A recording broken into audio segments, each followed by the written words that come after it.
सांसद के तौर पे दिल्ली के लिए क्या क्या काम किया नहीं देता। पीसीआई राजनीति कर रहा है। क्यों को दे आया? मैं कौन से दे आया? केजरीवाल जी वोट तो आपको देते हैं, पता नहीं जाता कहाँ है। केजरीवाल जी मशीनों को संभाल लेना।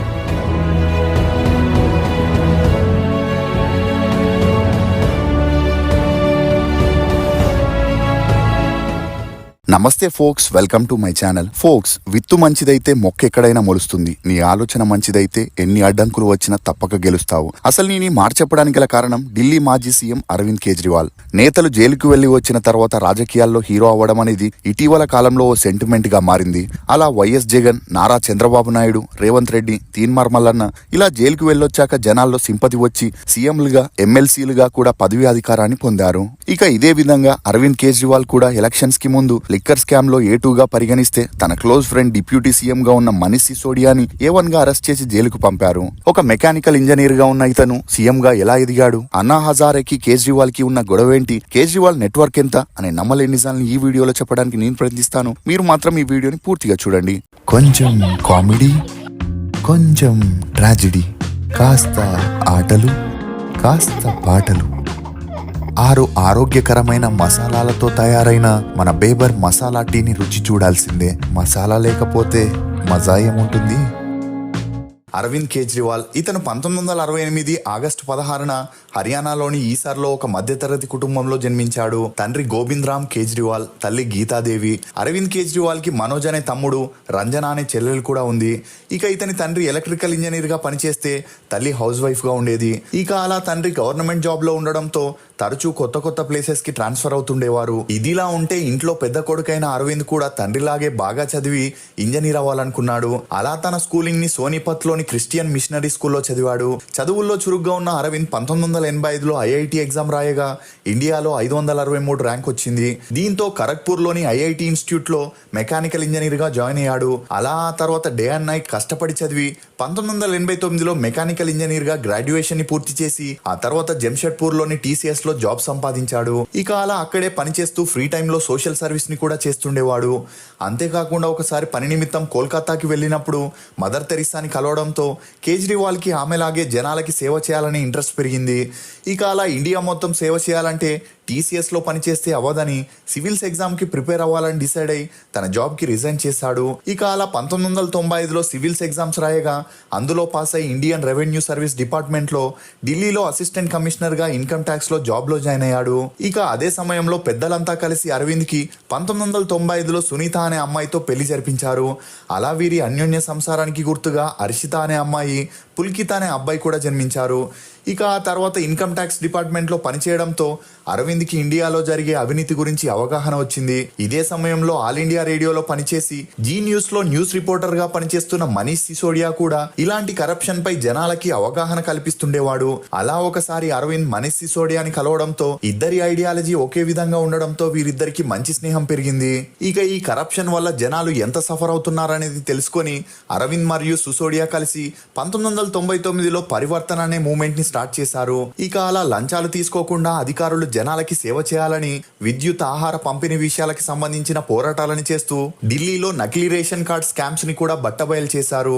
ఇక అలా రోజు రోజుకి అరవింద్ కి జనాల్లో పెరిగిన క్రేజ్ ని చూసి ఇంకా జనాలకి దగ్గరవ్వాలని 2000 సంవత్సరంలో 2 ఇయర్స్ జాబ్ నుండి బ్రేక్ తీసుకొని ఢిల్లీలోని ప్రతి ఒక్క ప్లేస్ కి వెళుతూ జనాల కష్ట సుఖాలని తెలుసుకుంటుండేవాడు. అలా జనాల ప్రాబ్లమ్స్ ని తీర్చేందుకు రైట్ టు ఇన్ఫర్మేషన్ అనే మూవ్మెంట్ ని స్టార్ట్ చేసి దాని ద్వారా పనులన్నీ అయ్యేలా ధర్నాలు చేసి సాధించేవాడు. ఇక ఇదిలా ఉన్నప్పుడే 2011లో కాంగ్రెస్ పార్టీ చేసిన కరప్షన్ కి వ్యతిరేకంగా అన్నా హజారే, కిరణ్ బేడి కలిసి ధర్నా చేయబోతున్నారని తెలుసుకున్న అరవింద్ మరియు అతని టీం ఆ ధర్నాలో పాల్గొని ఇండియా ఎగనెస్ట్ కరప్షన్ అనే ఆందోళనని చేపట్టారు. దీంతో రోజు రోజుకి అరవింద్ మీద ఢిల్లీ జనాలకి మంచి అభిప్రాయం వచ్చింది. అలా కొంతమంది అరవింద్ తో ఎన్నాళ్ళని గవర్నమెంట్ కి ఎగనెస్ట్ గానే పోరాడతారు, మీరే ఒక గవర్నమెంట్ ని ఫామ్ చేస్తే మాలాంటి జనాలకి ఈజీగా మంచి చేయొచ్చు అని చెప్పడంతో అన్నా హజారే కూడా అరవింద్ కి సపోర్ట్ చేస్తూ నీలాంటి యువ నాయకులు రాజకీయాల్లోకి వస్తే మద్యం షాపుల్ని పూర్తిగా మూసేసి ఢిల్లీని బాగా అభివృద్ధి చేయొచ్చు చేయొచ్చని చెప్పడంతో 2012 నవంబర్ 26న ఆమ్ ఆద్మీ అనే రాజకీయ పార్టీని అరవింద్ కేజ్రీవాల్ స్థాపించి తన బెస్ట్ ఫ్రెండ్ అయిన మనీష్ సిసోడియాని రైట్ హ్యాండ్ గా జాయిన్ చేసుకున్నాడు. ఇక అలా 2013 డిసెంబర్ 4న జరిగిన ఢిల్లీ శాసనసభ ఎన్నికల్లో 3 సార్లు ఢిల్లీ ముఖ్యమంత్రిగా పనిచేసిన షీలా దీక్షిత్ పై 25,864 ఓట్ల మెజారిటీతో అరవింద్ కేజ్రీవాల్ మొదటిసారి గెలుపొందాడు. ఇక అలా 70 నియోజకవర్గాల్లో ఎలక్షన్స్ జరిగితే బీజేపీ 31 సీట్లను గెలిస్తే ఆమ్ ఆద్మీ పార్టీ 28 సీట్లను గెలిచింది. దీంతో కాంగ్రెస్ యొక్క 8 మంది ఎమ్మెల్యేలని 2 ఇండిపెండెంట్ ఎమ్మెల్యేలని తమ వైపు చేర్చుకొని ఆమ్ ఆద్మీ పార్టీ అధికారంలోకి వచ్చింది. ఇక అలా అరవింద్ కేజ్రీవాల్ మొదటిసారిగా తన 45వ ఏటకి 2013లో ముఖ్యమంత్రిగా ప్రమాణ స్వీకారం చేశాడు. అలా మొదటిగా కరప్షన్ మీద తన ఉద్యమాన్ని ప్రారంభించి రిలయన్స్ ఇండస్ట్రీ అధినేత ముఖేష్ అంబానీ కాంగ్రెస్ పార్టీ అధికారంలో ఉన్నప్పుడు అధికారులకి లంచాలిచ్చి చాలా వరకు టెండర్స్ ని సొంతం చేసుకొని అవినీతికి పాల్పడ్డాడని ఆరోపించి లోక్సభలో ఇదే విషయంపై జన్ లోక్పాల్ అనే బిల్లుని ప్రవేశపెట్టాలని ప్రయత్నించినా అందుకు సెంట్రల్ లో ఉన్న కాంగ్రెస్ గవర్నమెంట్ ఒప్పుకోలేదు. దీంతో అరవింద్ కేజ్రీవాల్ సెంట్రల్ గవర్నమెంట్ తన పనులకి అడ్డొస్తుందని, ఫ్రీడమ్ ఇవ్వట్లేదని మీడియాకి చెబుతూ కాంగ్రెస్ తో కలిపి ఏర్పాటు చేసిన తన ప్రభుత్వాన్ని గవర్నమెంట్ ఫామ్ అయిన 49 రోజులకే రద్దు చేసి ముఖ్యమంత్రి పదవికి రాజీనామా చేస్తున్నట్లు అనౌన్స్ చేశాడు. ఇక అలా ముఖ్యమంత్రి పదవిలో ఫ్రీడమ్ లేదని కేజ్రీవాల్ లోక్సభ ఎన్నికల్లో ఎంపీగా పోటీ చేయాలని డిసైడ్ అయ్యాడు. అలా వారణాసిలో నరేంద్ర మోడీతో అరవింద్ కేజ్రీవాల్ పోటీ పడ్డాడు. ఇక అలా కేజ్రీవాల్ మోడీ చేతుల్లో 3,71,784 ఓట్ల తేడాతో ఓడిపోయాడు. ఇక అలా ఈ ఓటమితో 2015లో ఢిల్లీ శాసనసభ ఎన్నికల్లో మళ్లీ ఆమ్ ఆద్మీ పార్టీ పోటీ చేయగా 70 సీట్లకి 67 స్థానాలను పొంది విజయం సాధించడంతో కేజ్రీవాల్ మళ్లీ ఢిల్లీ ముఖ్యమంత్రిగా తిరిగి ఎన్నికయ్యాడు.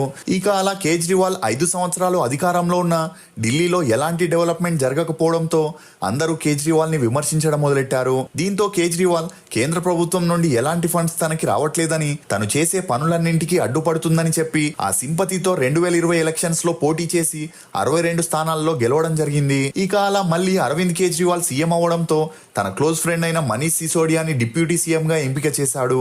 ఇక ఇదిలా ఉన్నప్పుడే అప్పటి వరకు గవర్నమెంట్ కంట్రోల్లో ఉన్న మద్యం షాపులని ప్రైవేటీకరణ చేయాలని, దీనివల్ల గవర్నమెంట్ కి జరిగే ప్రయోజనాలని రిపోర్టుగా ఇవ్వమని ఢిల్లీ గవర్నమెంట్ 3 మంత్రులతో ఒక కమిటీని ఏర్పాటు చేసింది.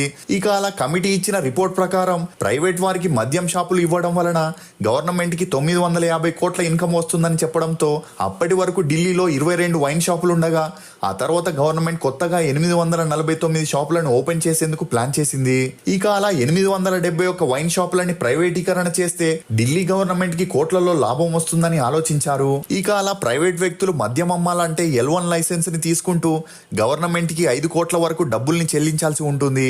కానీ ఆమ్ ఆద్మీ పార్టీ వారు ఎక్కువ డబ్బులు ఎవరిస్తే వారికే L1 లైసెన్స్ ని ఇవ్వడం మొదలెట్టారు. ఇక అలా ఈ కొత్త పాలసీ 2021 నవంబర్ లో అమల్లోకి వచ్చింది. అలా ఈ పాలసీ ద్వారా రీటైలర్ తనకి నచ్చిన ప్రైస్ ట్యాగ్ ని బాటిల్ మీద పెట్టుకొని మధ్యరాత్రి 3 గంటల వరకు లిక్కర్ షాప్ ని ఓపెన్ చేసి హోమ్ డెలివరీ సౌలభ్యాన్ని కూడా కల్పించడం జరిగింది.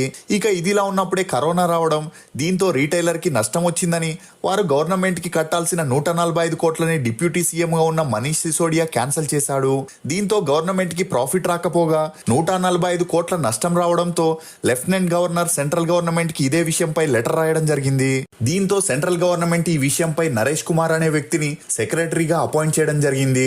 ఇక అలా ఇతని ఇన్వెస్టిగేషన్ లో ఈ పాలసీలో అవినీతి జరిగిందని, 100 కోట్ల లంచాలు తీసుకున్నారని, ఇందులో పెద్ద పెద్ద వాళ్ళు ఇన్వాల్వ్ అయ్యారని చెప్పడంతో గవర్నర్ ఈ కేసుని సిబిఐకి అప్పగించగా 15 మందితో కూడిన టీం ఇన్వెస్టిగేషన్ ని మొదలు పెట్టడం జరిగింది. ఇక అలా సెంట్రల్ గవర్నమెంట్ కి లెఫ్టినెంట్ గవర్నర్ కి తెలియకుండా 145 కోట్ల ట్యాక్స్ ని క్యాన్సిల్ చేసిన మనీష్ సిసోడియాని ముందుగా అరెస్ట్ చేయడం జరిగింది. అలా ఆ తర్వాత మద్యం షాపుల లైసెన్స్ లో వచ్చిన డబ్బులు దినేష్ అరోరా, అమిత్ అరోరా, అర్జున్ పాండే ద్వారా చేతులు మారాయని తెలుసుకొని వారిని కూడా సిబిఐ అదుపులోకి తీసుకోవడం జరిగింది. దీంతో డొంక మొత్తం కదిలి ఒక్కొక్కరి పేరు బయటికి రావడంతో పరిస్థితి చాలా ఉద్రిక్తంగా మారింది. ఇక అలా అమిత్ అరోరా ఇచ్చిన స్టేట్మెంట్ లో ఈ స్కామ్ హైదరాబాద్ లోనే స్టార్ట్ అయిందని, కల్వకుంట్ల కవిత గారి పాత్ర ఎక్కువగా ఉందని చెప్పడం జరిగింది. ఎందుకంటే ఢిల్లీ లిక్కర్ లైసెన్స్ లో ఇండో స్పిరిట్ వారు 30% వైన్ షాప్స్ ని తీసుకున్నారని, ఇది కవితకి సంబంధించిన కంపెనీ అని, మిగతా 65% కూడా కవిత టీంలో వారిదే అని చెబుతూ ఆ లైసెన్స్ల కోసం 100 కోట్లు ఇచ్చారని చెప్పుకురావడం జరిగింది. అంతేకాకుండా 2022లో జరిగిన ఎలక్షన్స్ లో 600 కోట్లకి పైగా బాండ్స్ రూపంలో స్కామ్ జరిగినట్లు తెలిసి ఈడీ షాక్ కి గురైంది. ఇక అలా 24 మందిని అరెస్ట్ చేయగా అందులో కొంతమంది అప్రూవల్ గా మారి ఇదంతా కింగ్ పిన్ గా ఉన్న అరవింద్ కేజ్రీవాల్ ద్వారానే జరిగిందని ఆరోపణలు రావడంతో ఈడీ 9 సార్లు కేజ్రీవాల్ కి సమన్లను పంపించిన కేజ్రీవాల్ మాత్రం అదంతా పట్టించుకోలేదు. అంతేకాకుండా హైకోర్టులో ఈడీ నుండి తనకి ప్రెషర్ లేకుండా చూడమని అప్పీల్ చేయగా ఇతని రిక్వెస్ట్ ని కోర్టు రిజెక్ట్ చేసింది. ఎందుకంటే 9 సార్లు సమన్లను పంపించిన ఈడీ విచారణకి వెళ్లకపోవడంతో కోర్టు కేజ్రీవాల్ కి ప్రొటెక్షన్ ఇవ్వలేమని తేల్చి చెప్పేసింది. దీంతో ఈడీ మరియు సిబిఐ 2024 మార్చి 21న కేజ్రీవాల్ ఇంటిని సెర్చ్ చేసి అతన్ని అరెస్ట్ చేయడం జరిగింది.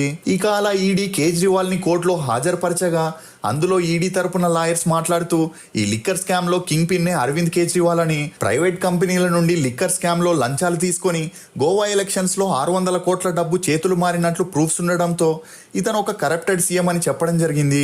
కానీ కేజ్రీవాల్ అధికారంలోకి వచ్చే ముందు చెప్పిన ఏ వాగ్దానాన్ని నెరవేర్చకపోగా 6కు పైగా అవినీతి స్కాముల్లో ఇరుక్కోవడంతో ఎమ్మెల్యేగా కూడా అతన్ని ఘోరంగా ఓడించి ఢిల్లీ జనాలు బీజేపీకి 48 సీట్లతో అధికారాన్ని ఇవ్వడంతో ఇప్పుడు అన్ని చోట్ల ఇదే వార్తలు హల్చలవుతున్నాయి. దీంతో కేజ్రీవాల్ ఆస్తుల గురించి కూడా కోర్టులో సబ్మిట్ చేస్తూ ఇతను ఐటీ ఆఫీసర్ గా ఉన్నప్పుడు ₹1 ఉన్న కేజ్రీవాల్ నెట్వర్క్ ఇప్పుడు ఏకంగా 1000 కోట్లకి పైగా అవడంతో అందరూ షాక్ కి గురయ్యారు. అంతేకాకుండా ఇతని నుండి మరింత ఇన్ఫర్మేషన్ ని లాగాలని కోర్టులో చెప్పడంతో కోర్టు సిబిఐకి జూలై నుండి కేజ్రీవాల్ కస్టడీని ఇవ్వగా అప్పటి నుండి జైల్లోనే ఉన్న కేజ్రీవాల్ సెప్టెంబర్ 13, 2024లో కండిషన్స్ పైన బెయిల్ మీద రిలీజ్ అయ్యాడు. అలా ఈ సింపతితోనే 2025 ఎలక్షన్స్ లో పోటీ చేయగా 4089 ఓట్ల తేడాతో ఘోరంగా ఓడిపోవడంతో ప్రతిపక్ష నాయకుడిగా ఉండే అర్హతని కూడా కోల్పోయాడు.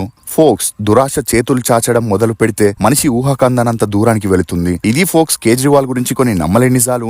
ఈ వీడియో మీద మీ అభిప్రాయం కమెంట్ సెక్షన్ లో తప్పకుండా తెలియజేయండి. మేము చేసిన ఈ వీడియో మీకు నచ్చినట్లయితే ఒక లైక్ ద్వారా మీ సపోర్ట్ ని మాకు తెలియజేయండి. For more interesting videos please subscribe to CR voice. Thank you.